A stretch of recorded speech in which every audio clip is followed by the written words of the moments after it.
After a breakup, the mind has a funny way of playing tricks on us. We ruminate and resuscitate those memories of how that person made us feel. At first, our emotions will lead us down that path to freedom where we realize that what they said or didn't quite add up with their heart, as their heart really wasn't invested. But then there are those feelings and memories where we recall that perhaps the narcissist must have had a heart for us. After all, they at one time said and did the right thing, didn't they? And then you give it some more thought and then you realize that, oh my gosh, what in the world was I thinking? How could I not see that? How could I be so blind? I should have seen that coming. I am such a... Okay, hold on, sister. Back it up. Let's reel in those emotions to give yourself some space to breathe. Take a deep breath in and let it out. Need another? Okay. Take a deep breath in and let it out. There. Feel better? Hey, good. Because I have something that I'd like to share with you that may just help you understand what is going on in your undulating patterns between doubt and desire. You are not the only one who has been blindsided by the charming and debilitating antics of an individual who expresses narcissistic traits on a consistent basis. And this go-round may not be your last. Oh gosh, say it isn't so. We all have encountered many a narcissist, and the last one is one too many. Oh dear, can this just stop already? Can we just get back to normal and have some fun in life, please? Well, not until you root out your normal. And unfortunately, God needs to use a narcissist to dig out that taproot of behavior in you that is ruling you and keeping you set against yourself. If you are not for you, then who is against you? You are. And so are all the people that you meet. Narcissists come to you in the way that you are used to, usually a male or female figure that is of importance, such as an authority figure, a female boss, or a male love interest. That's been my experience. This is what God is trying to show us, that our normal isn't so normal. He is forcing us out of our comfort zones. Yes, even though the crazy making of narcissists is uncomfortable, it has to get uncomfortable. Because if it was comfortable, you wouldn't change. God is using the narcissist to expose us to ourselves. If we are against us, who is for us? Certainly not the narcissist. And that is the point. God is using the narcissist for specific reasons. One, to help us fight for ourselves. Because in standing up for ourselves is an exercise in self-defense. And when you defend yourself, you show you that you are protecting yourself, that you are worthy of protecting yourself. And when you are protecting yourself, you are loving yourself. But let's not get this twisted.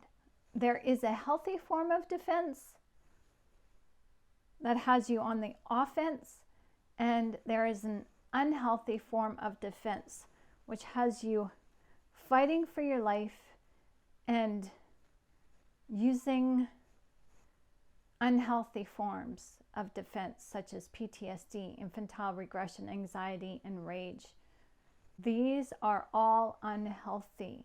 They are symptoms of abuse, and God wants you to defend yourself in a way that holds you to healthy boundaries. This is self-acceptance.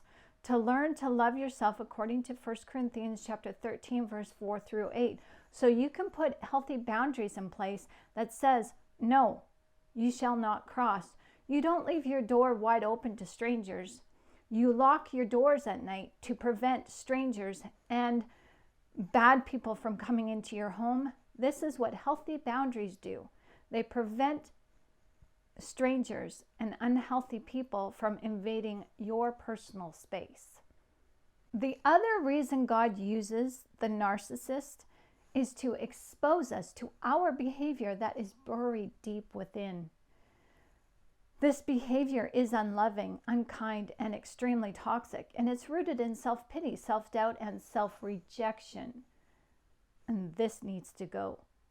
God needs us to love ourselves, and how he does this is to get us to see what is in us that we cannot yet see. The narcissist exposes us to ourselves in a way that allows us to see what is in our hearts, as our actions or reactions at the hands of the narcissist brings the hidden emotions out into the scene. Our reactions in front of the narcissist are what comes from our hearts. And God is using the narcissist to circumcise our hearts. He is cutting out that self-hate so that he can move in and love us. If we are not for ourselves, how can we ever believe that God is for us? Now, the third reason that God allows the narcissist to ensnare and entrap us is so that we can value love by seeing the extreme devalue of it for ourselves. If we can love the narcissist who is our frenemy, then we can learn to love ourselves and love God. We then can learn to love others who are our spiritual family. We are more forgiving and more understanding, more tolerant and more giving.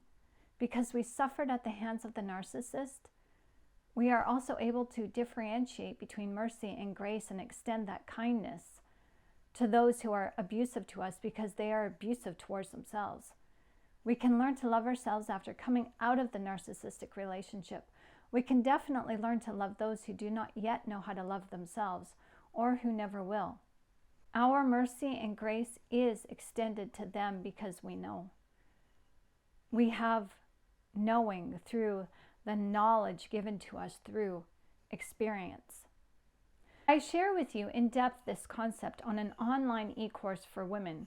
This e-course is shaped around the book I have written entitled Narcissism, the Bad Boy Image. It is a course that is full of deeper insight through the videos and articles that are enhancement to the understanding you glean from inside this book. You can find this book on Amazon.com/narcissism, the bad boy image. Now, once you read this book, if you are interested, be sure to sign up for this course. My email can be found in this book, so extra for those who read this book. When you find my email address, let me know which page you found it on, and I will send you a link to join From Street Bike to Limousine. This is a women's support group, and we share in each other's successes and struggles from living through and surviving narcissistic abuse.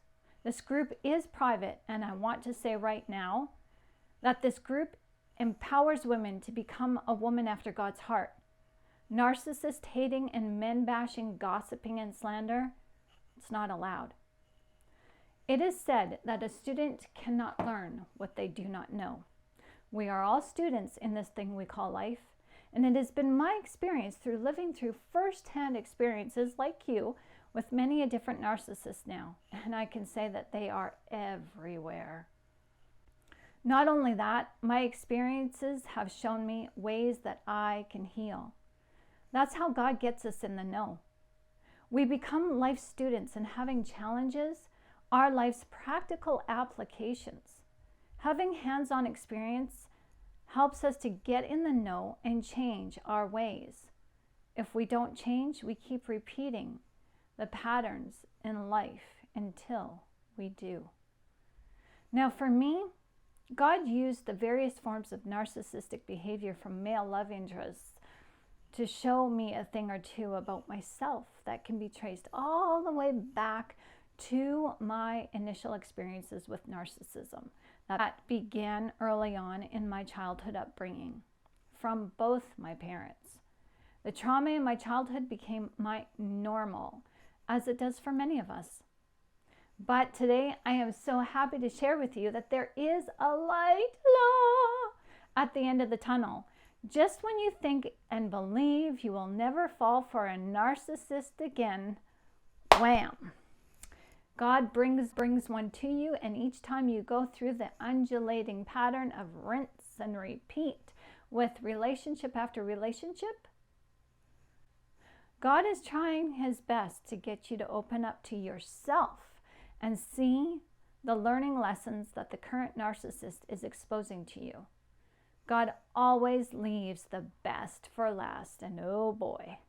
I had a recent experience with a narcissist.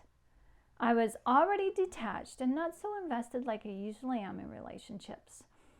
But I still did my best, but I kept my heart guarded to a point. I gave to this person as I would give to anybody else, but the red flags were there. And I still stuck around, but I couldn't figure out why. Did I like torturing myself? No. The reasons why came through the lessons learned. See, my inner being, that inner child in me, knew something that I consciously was not aware of. It was a familiar pattern that I could not yet see, and I didn't get it. I needed God to tell me himself because I knew there was a problem and I just couldn't put my finger on it. So I went for a walk and I asked God in prayer. In my mind, I just like, God, what's going on here? And he gave me an answer immediately. In his still small voice, he whispered, your dad. Immediately I knew and I broke down. I can't say that I was tormented, but I was moved deeply because I knew exactly what God meant. And in his revealing, there was healing. See, my childhood story is a little bit different. And I won't get into details because some of you already know the details. But in short, for this video, I will just say that I never knew my dad. He abandoned me before I was born. And that's why I couldn't see the connection. However, the tie to this individual who I began a relationship with was deep, and it had everything to do with what I knew about my dad and his actions towards me.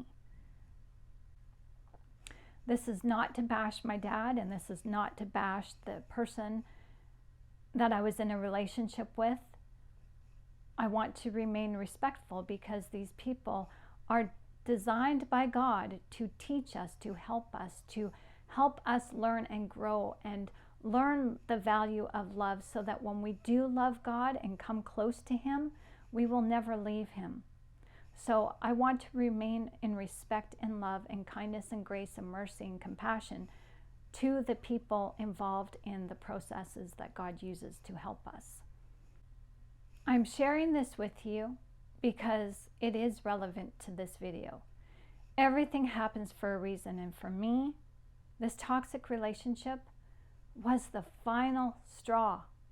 The troubles that went along with this relationship are reasonable to the hidden pain of my inner child that needed to grow up. But for her to grow up, she had to see the importance of this lesson. God only gives to you answers when you are willing to accept them. I believe now that I can see the hidden patterns of emotion. This has now been my final experience with narcissism, as I believe another reason God uses the narcissist is to teach us how to finally let go. We have to leave the past behind. We have to leave our parents behind to follow Jesus. Leaving our parents doesn't just mean walking away from the relationship with them. It means to walk away from the abusive upbringing they imprinted us with. That was unkind, unloving, as their abusive ways have become our ways. If we don't show this to others, we definitely abuse ourselves with it. The unloving parenting I had through my mom and the abandonment of my dad put me in a position to act unloving towards myself and others in ways that would have me abandon myself. God uses the narcissist the person who cannot yet see that they need to change. So be graceful with them, because their time may be coming that they need some compassion, because they will go through the same experiences we now are going through, but their time is not just yet. Let's not judge too quickly here, because we are to leave a positive impression on the people that we meet. And I am very hopeful that I have left a positive impression on the people that have yet to learn their lesson. Someone once said to me that an unbelieving Christian is not yet a Christian. And I have to say that in my book, I've written about 2 kinds of narcissists, and a narcissist is always a reflection of you in some way. Now that's hard pill to swallow, I understand that. But if you understand a bit of the law of attraction that has scientific value, you will begin to understand that people mirror us in some way. And the narcissist, when you understand the clinician's point of view, they mirror us and they project onto us what they think we want to see. And it is essentially, we are falling in love with the narcissist, not falling in love with their character. They are mirroring our character back to us, so we are falling in love with ourselves. But I digress. God uses toxic people and the desires of our hearts against us on purpose. And the desires of our hearts can be negative or they can be positive. But to fully understand God's good and perfect love, He has to uproot the parental negative upbringing rooted deep within us, so that we can value Him, to allow Him to nurture and parent us. Now, the trauma from our childhood, whether it be from our parents or from a caretaker or a sibling, this forces us to seek out like-minded individuals, because the reticulating system of our brains is also activated. When you look into the hidden nature of our brain, it is fascinating, because things are brought to us in a way that is to help us or hinder us.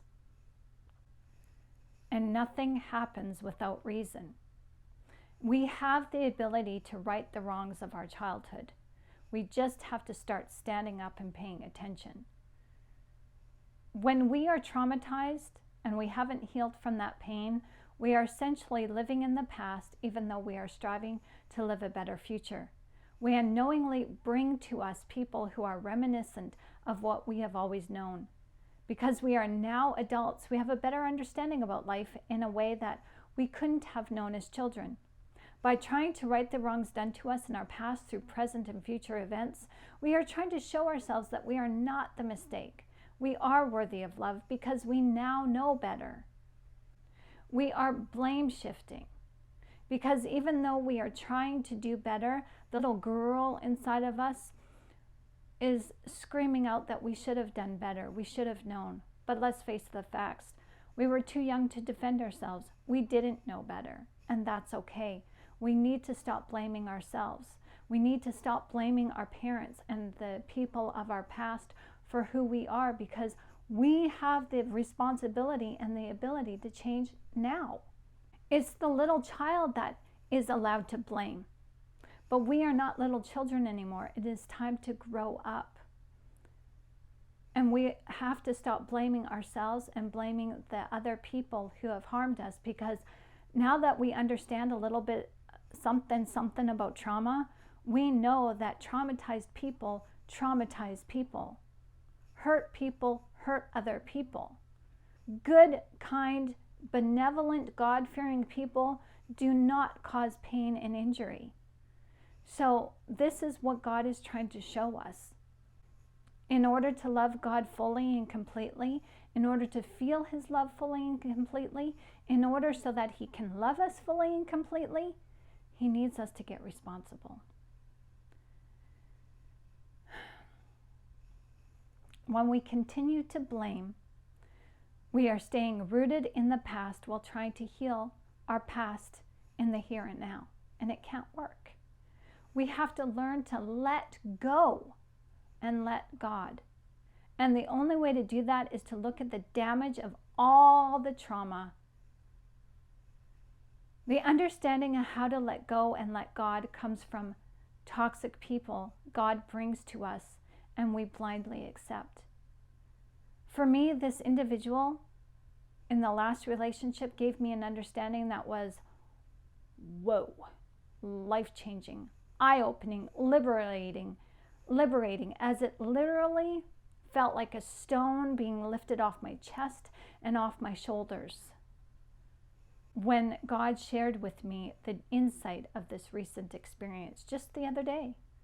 What I will say, again, don't hate the narcissist. God is using them to help you, and God is using you to help them. The narcissist and you are a reflection of each other in some way, so don't be so quick to villainize them in a way that chews them up and spits them out.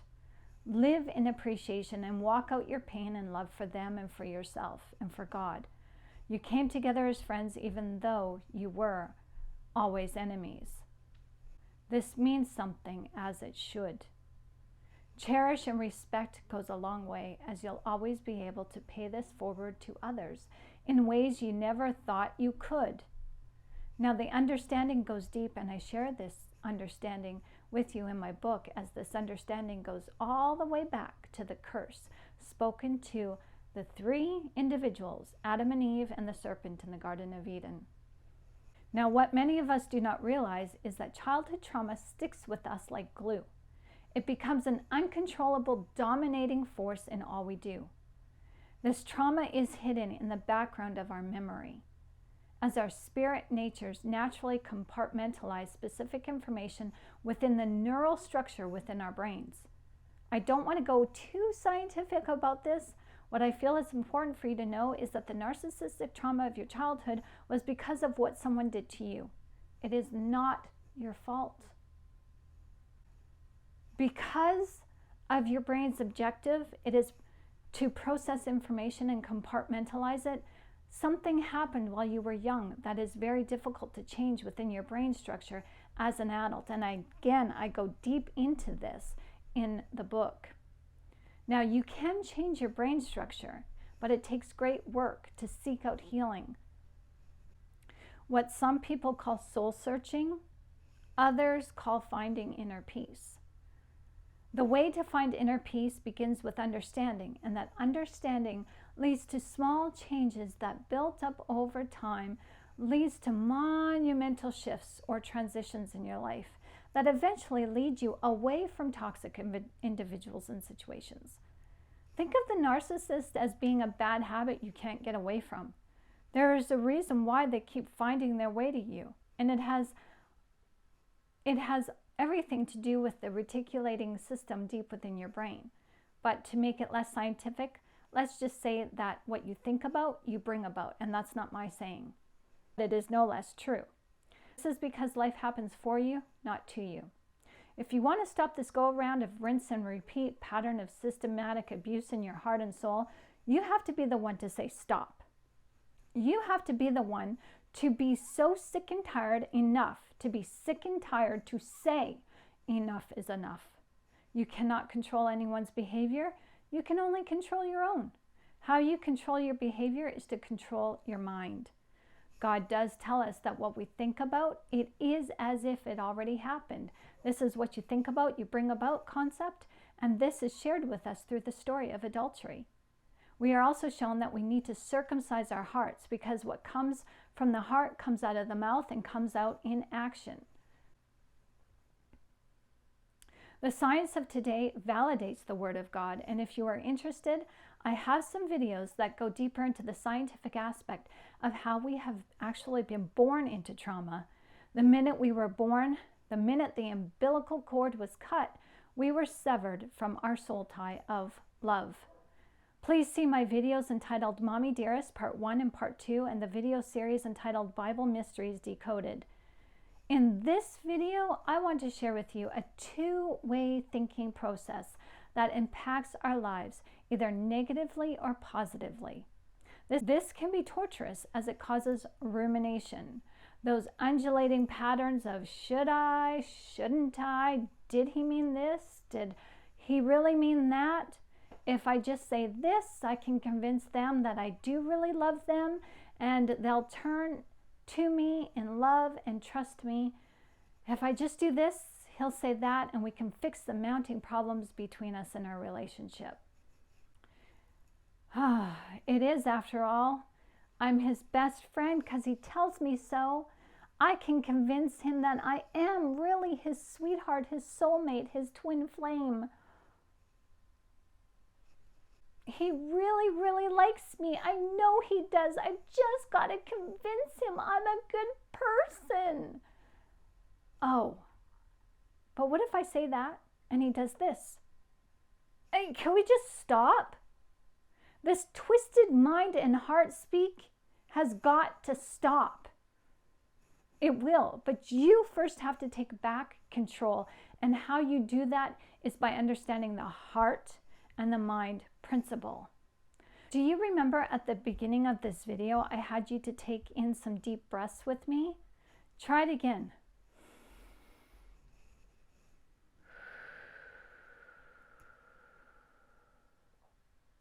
It turns out that when you control your breathing, you can control your thinking. Most of us go through our day breathing in a rapid pattern, and we breathe from our chest. When you learn to breathe using your whole body cavity and breathe in a controlled way,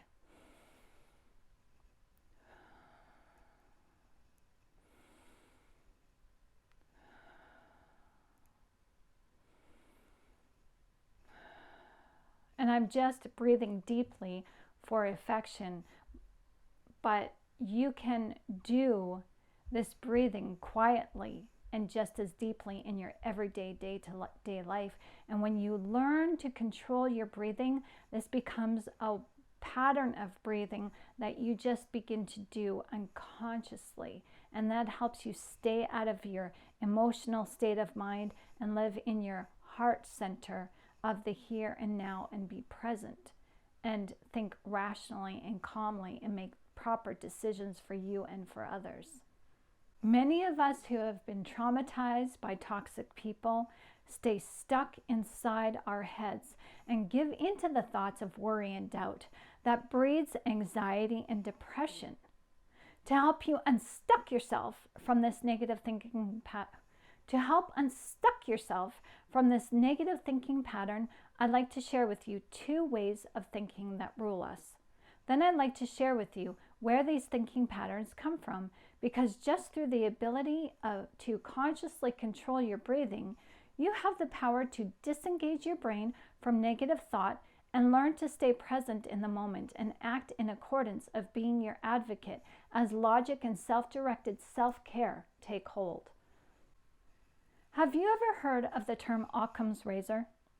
It is a term that can help you find the easiest solution to a problem. It is human nature to complicate the heck out of things and make problems bigger than what they need to be. Using the principles behind Occam's razor is simple and easy, as it defines that the simplest solution to any given problem is correct. Let's use this as an example between you and a potential love interest of yours who is definitely hiding something from you, but you can't be sure. You suspect that you may not be his one and only in this committed relationship, but your intuition isn't enough for you to go on. You are extremely observant, but you are unsure if your observations are proof enough. So let's put Occam's razor to the test. Okay, let me say that again. You notice that there is a red stain on his collar, and rather than jumping to the conclusion of it possibly being lipstick, you look towards the easiest conclusions by adding up the events that might cause you to believe that it might be lipstick. Okay, so giving this some rational thought, he was over an hour late, and he forgot to pick up the milk on the way home from work. and he just got a text message from someone in front of you, which he conveniently is hiding his screen from you, and he's trying to hide his flirtatious, coy smile that he gives to you when he's a little bit amorous. Oh, what's going on? That's certainly suspicious, is it not? But wait a minute. You realize you don't wear lipstick. You wear non-tint lip gloss, so this red stain on his collar is not from you. So how did that pink or red stain get there? Oh, but let's not be too hard on the guy. Let's just dismiss all the mounting evidence, because this isn't evidence after all, is it? Oh, is that too easy? Is that too easy? Okay, so you tell yourself he's loyal to you, and oh my gosh, he's been so attentive to you lately. He seems to be more open with his intimacy with you. Ooh la la. He seems to want to spend more time with you. Maybe that isn't red lipstick on his collar. Oh, honey girl, any change in sexual behavior or amorous behavior by engaging in more or less and switching things up from what you both are used to, that is a sign that something is going on with him outside of your relationship. But we don't want to judge unnecessarily now, do we? We don't want to give in to that jealous monster. We don't want to cause waves. We don't want to accuse someone of doing something when it could be all purely innocent, because it's at best circumstantial evidence, right? Welcome to cognitive dissonance. It is the inconsistent thoughts, beliefs, and attitudes relating to behavioral decisions and attitude changes that go against what you believe to be true. Your emotions tell you one thing, but logic tells you another. Did they really mean that? Did they really do that? Were your feelings just rejected and met with a stone cold attitude? And are you being too sensitive towards him? Are you overthinking and being mothering to him? Should you really stop holding him accountable to the unspoken rules of your marriage just because you hold yourself up to those unspoken rules? Are you being unrealistic and unreasonable? Are you being upset in a rational way? Or is all of this irrationality born from jealousy? Because he is telling you, don't be so jealous. Don't be offended. Don't feel that. That's not true. But his speech and his actions are incongruent, and it's leaving you all perturbed and mixed up and mashed up inside. This is cognitive dissonance. Is from their perspective, or looking at what they're doing from our perspective, is called gaslighting. But from when we do this and dismiss their wayward behavior, this is cognitive dissonance, and it dictates it's easier to just let go and forget about it, because there's no rational conclusion, and if there is, it will take too much work and effort to reach a harmonious and congruent conclusion. This dissonance is from you and from the toxic person. Again, like I said, their wayward behavior is to set you off balance, and we call this gaslighting. And it's a form of manipulation, and you are using, your inner being is using cognitive dissonance against you to help keep you in a toxic relationship, because the toxicity is all you've ever known. So cognitive dissonance in the form of gaslighting, from the narcissistic point of view, God is using this to their wayward behavior to draw out antics and of abuse that you are putting into the relationship, as you are being set on fire with emotions that you don't know that are deeply enrooted, ingrained in your being. And the toxic person is conditioning you for their purposes, to get you to act just like a trained dog, to obey, not ask questions, and just let the master do what the master of the household wants to do. Occam's razor is easy to remember. If it walks like a duck, talks like a duck, acts like a duck, then honey girl, it's a duck. You know what a duck looks like. You know what a duck sounds like, and you know what a duck talks like or walks like. So don't sell your intelligence so short. You know what you know. This is what cognitive dissonance does. And cognitive dissonance doesn't want to rock someone else's boat, but will rock your boat by tugging at your heartstrings that keep your boat in balance. Because it's those heartstrings that love to make waves. You emotionally want to protect your heart, and you don't want to upset the apple cart. Jiggle, jiggle. I know someone's watching. A shout out to them. All in good fun, my dear. All in good fun. Mwah.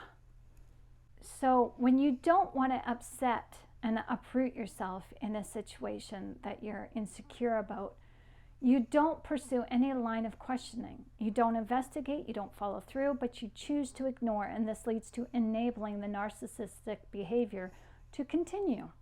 And this is what the narcissist is banking on. If they suspect you might be onto them, watch out for more gaslighting tactics, deflecting and projection, even stonewalling in your communication with them. These are what I consider to be brainwashing tactics that cause you to express symptoms of abuse, such as PTSD, Stockholm Syndrome, infantile regression, anxiety, depression, and even rage and anger. These are all things we use to help us to stay alive and stay in that fight or flight mode. But they are coming from a place of the heart that knows rejection. So these coping strategies are extremely unhealthy.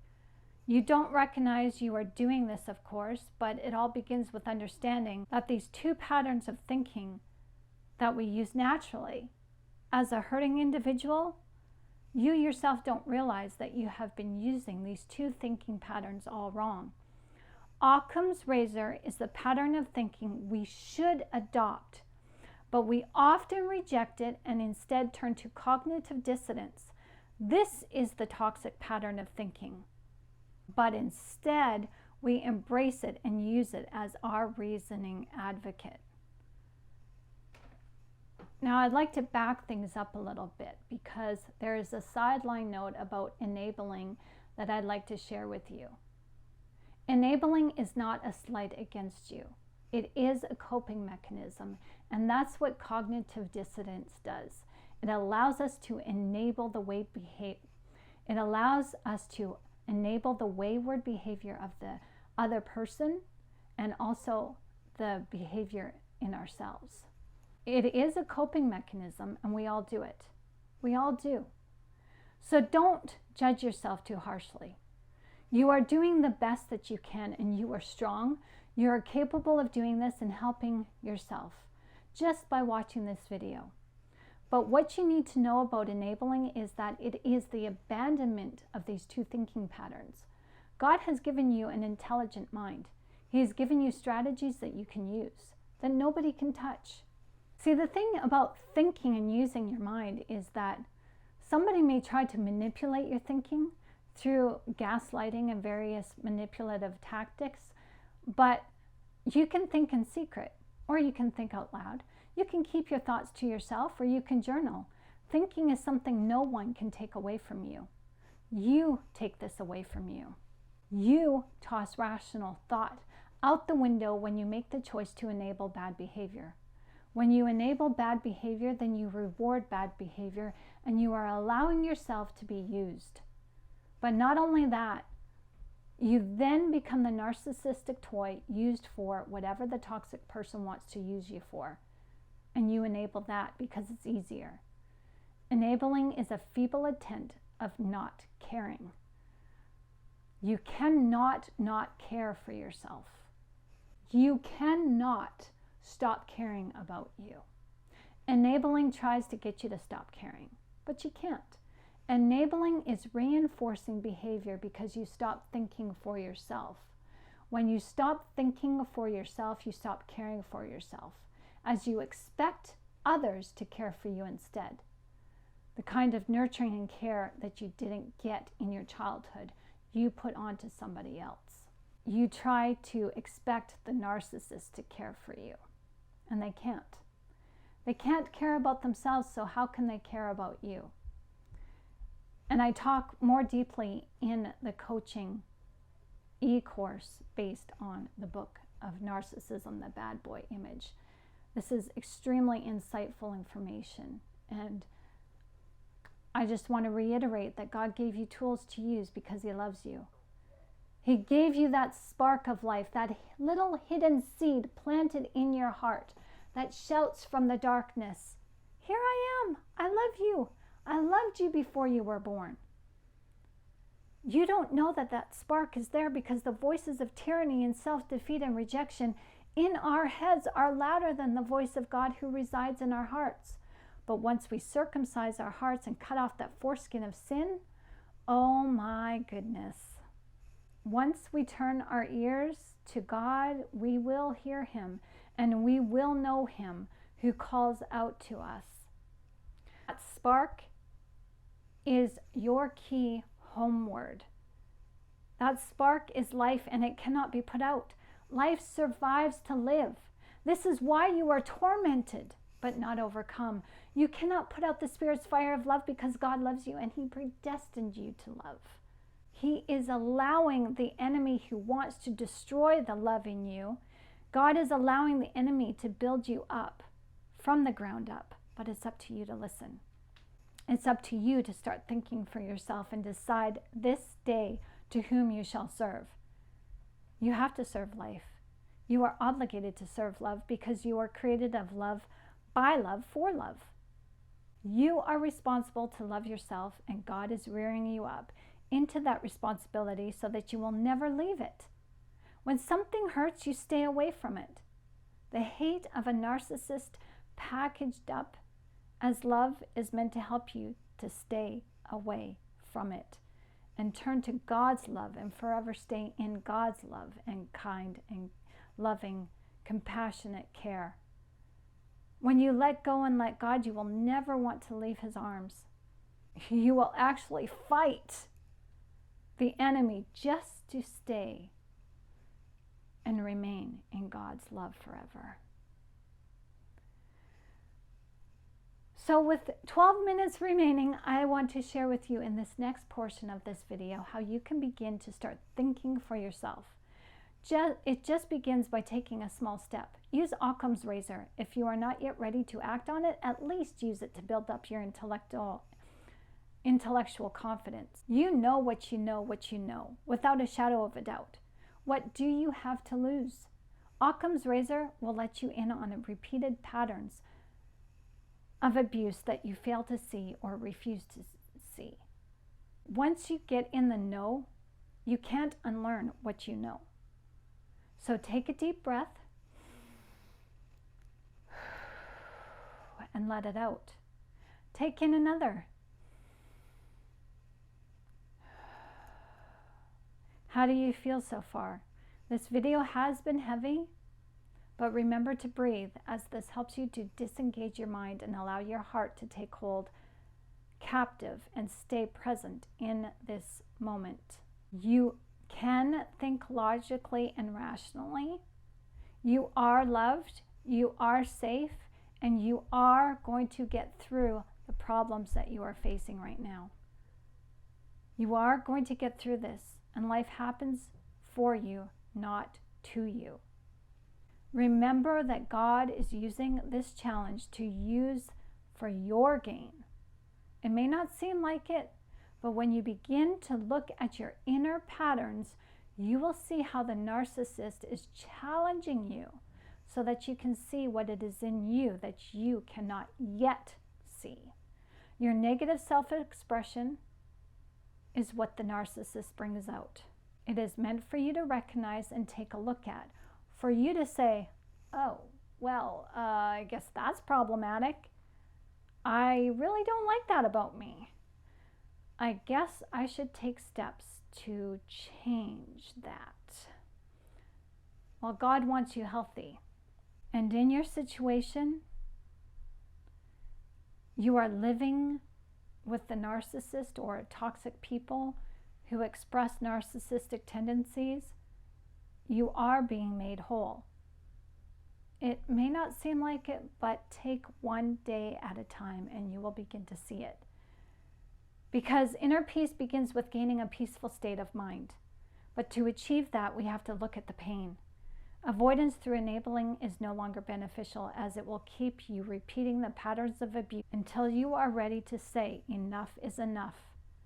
So how about now? Today is a good day to start. It starts little by little, and it begins with your thoughts. Our thoughts literally do control us if we allow them to. If this weren't so, we wouldn't be controlled by other people's emotions. Narcissists are only ruled by their negative feelings that are set on self-preservation mode. They will do anything to survive. The difference between us and them is that we will do anything just to make the peace. And sometimes that means sacrificing our own inner well-being just to stop the merry-go-round of crazy making in the home or work environment.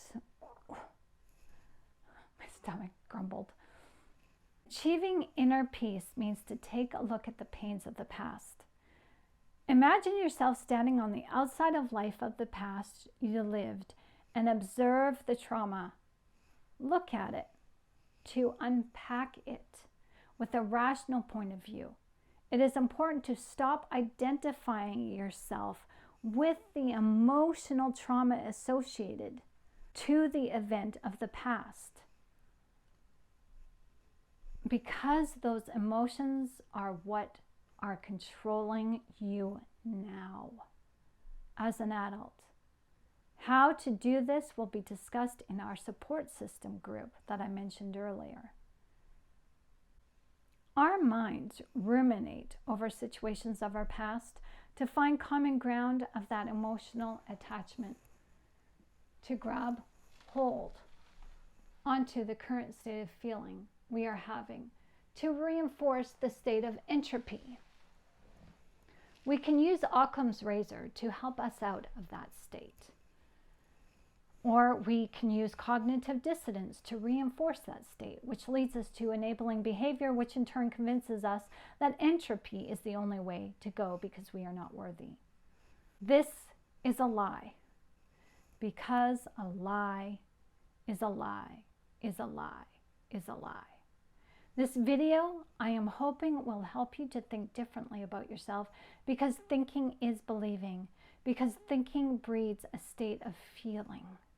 And when you become attached to feelings, they become emotions, and emotions become a state of knowing, which becomes a state of being. You know what you know that you know that you know, and you cannot undo that knowing. So here's what I mean. Science shares with us a little something about ourselves that we'd rather not know. In your youth, your brain was like a sponge, taking in everything your senses could give it.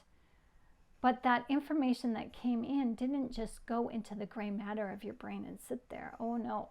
There's a neural network that is guided by 5 electrical currents that are all resonating at different frequencies all at once. These brain waves are named after the first 5 letters of the Greek alphabet: the alpha, beta, delta, gamma, and theta. And I share with you in depth the function of each brainwave and their significance on page 96 of this book. And also in a women's 2-day retreat course that has nothing to do with narcissism at all, but you can find that course or that retreat on dynamicwoman.ca. What is important to share with you today is this, that the theta wave when you were young has stored all the incoming information you received from your 5 senses. From when you were developing inside your mother's womb to about the age of 7, your brainwave collected evidence. Evidence that you now as an adult perceive with judgment. All this evidence gathered when you were young, you now hold against you as an adult without your knowledge. What does this mean? Well, when you were younger, you reacted to specific stimuli.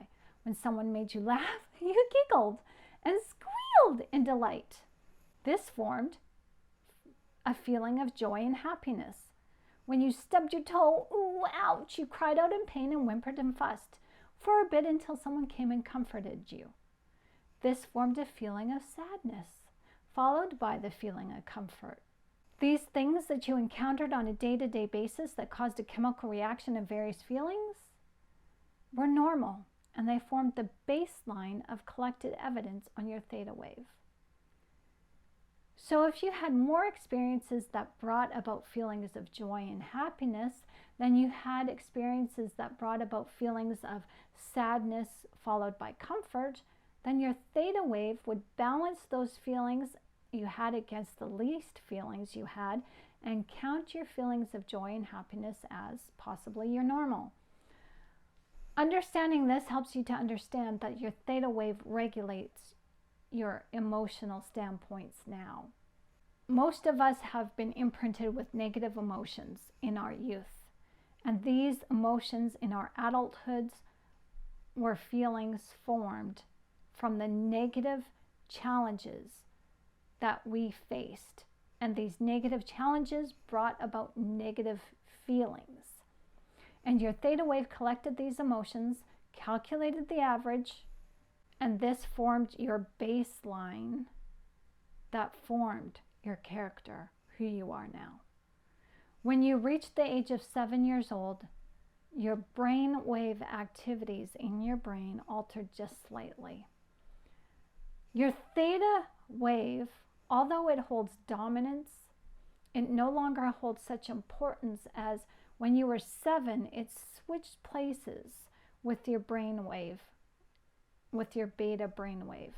Your beta wave is where your conscious thought processes are. When you were young, you were in a state of learning and growing. That developmental stage allowed you to be creative and use play and pretend to develop your self-awareness. Did you really recognize reality and pretend? No, you didn't. This is why some kids formed imaginary friends.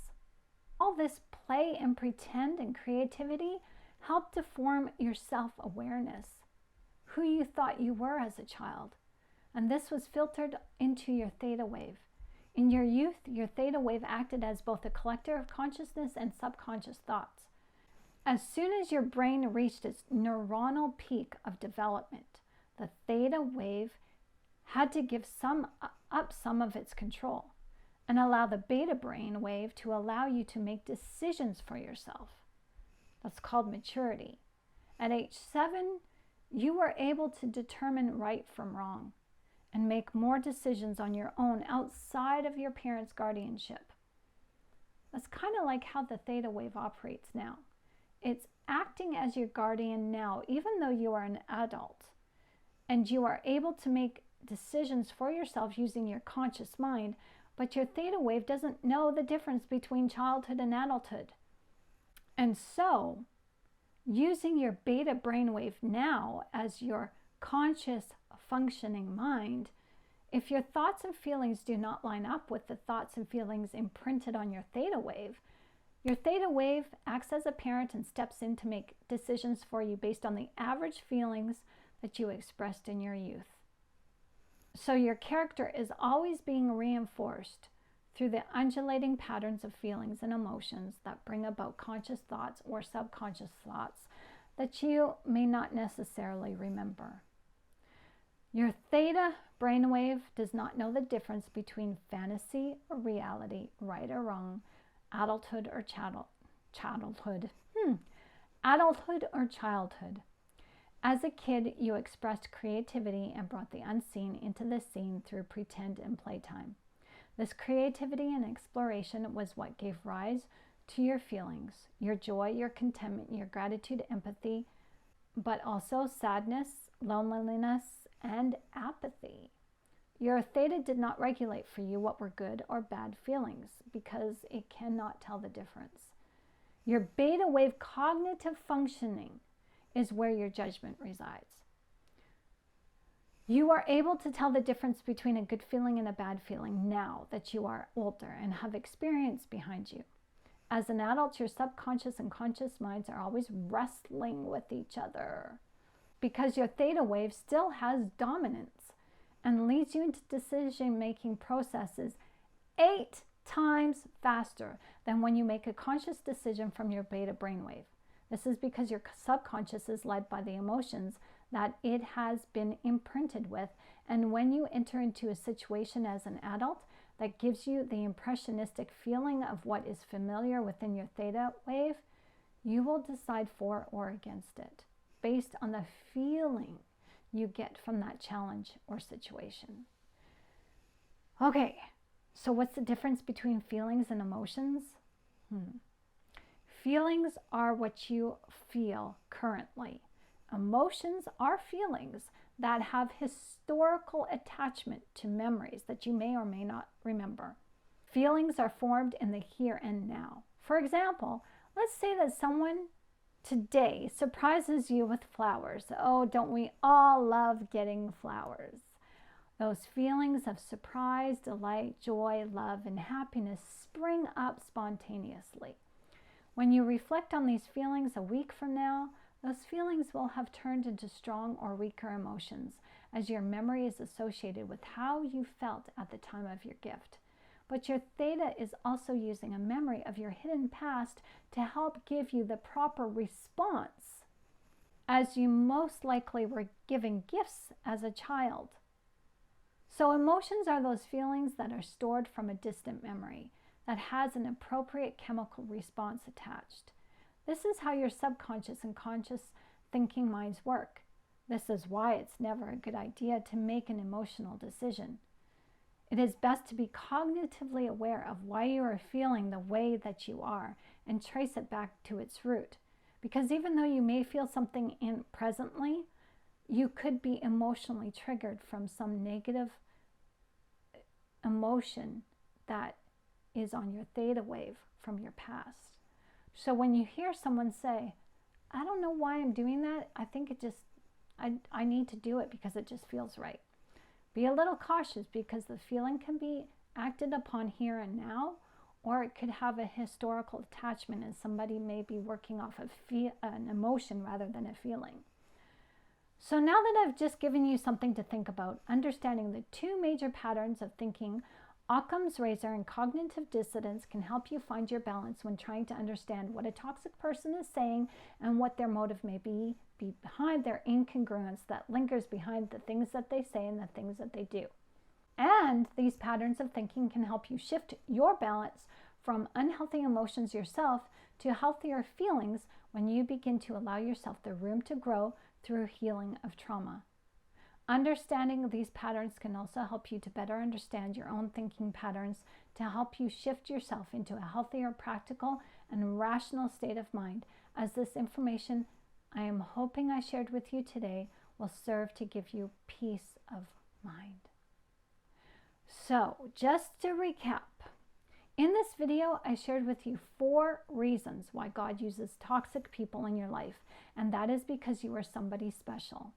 You are worthy, and your love in you is from Jesus, and it is meant to be developed as it should be praised. You are praiseworthy.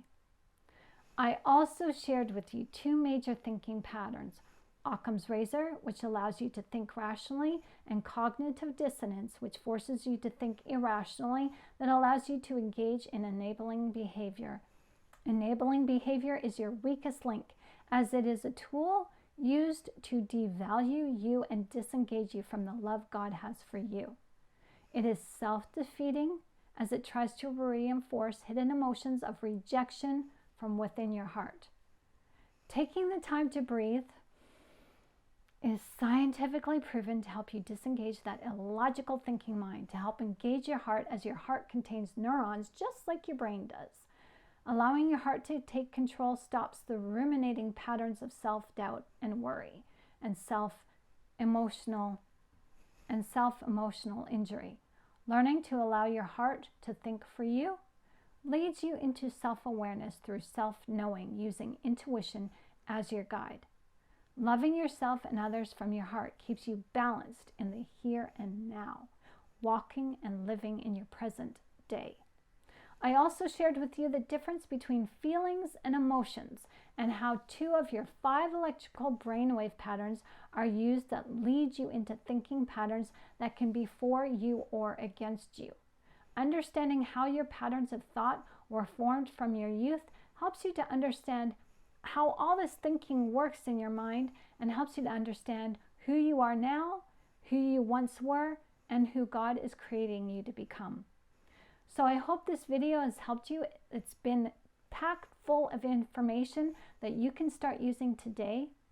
If you found value in it, please like it and share it and subscribe, and take a look around my YouTube channel, because I have something for everyone on it. I do appreciate your support. If you would like more information on biblical assertions of narcissism and how you can find healing without bitterness, please pick up your copy of Narcissism, the Bad Boy Image today, found at Amazon.com. Apply Occam's razor to your life. Try it out. What do you got to lose? The simplest solution is the correct one.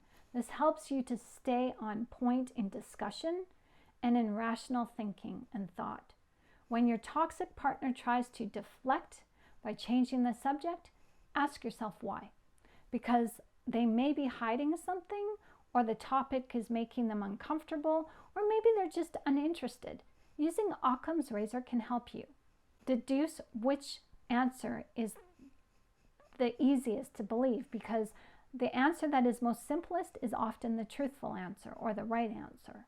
And then you can decide if it's really worth your time to pursue an answer from that other person, or letting it go outside of using cognitive dissonance. Applying Occam's razor helps you to pick your battles appropriately, because if you are not prepared, you won't win an argument with a narcissist. It's an exercise in futility. When you are faced with cognitive dissonance, ask yourself where your thoughts and feelings are coming from. Are you reacting in the moment, or are you being triggered in the moment because the moment is reminiscent of your past? Are you allowing yourself to conveniently become avoidant because you are not wanting to know the truth? Avoidant behavior is toxic behavior in you and also in the narcissist. Ask God to help you and seek His word for guidance. Write down your questions and the answers that it gives you. You will be surprised at how loving and truthful the answers really are. He emotionally comforts you in His love. So give God a chance. Let Him help you. Allow Him to love you by allowing Him to show you how He can take all of that heartache and turn it around. He is the only one who truly loves you unconditionally, as His love is never, ever forsaking. My name is Shannon Gilmore. I am your women's Christian life coach and mentor, helping you to see the beauty of life through the love of God. If you have comments, questions, or suggestions about this video, please comment below or send me a private email, srnityblu@gmail.com. Please like this video, share, and subscribe. Your support is appreciated as we are all in this together. So thank you for watching. Be blessed.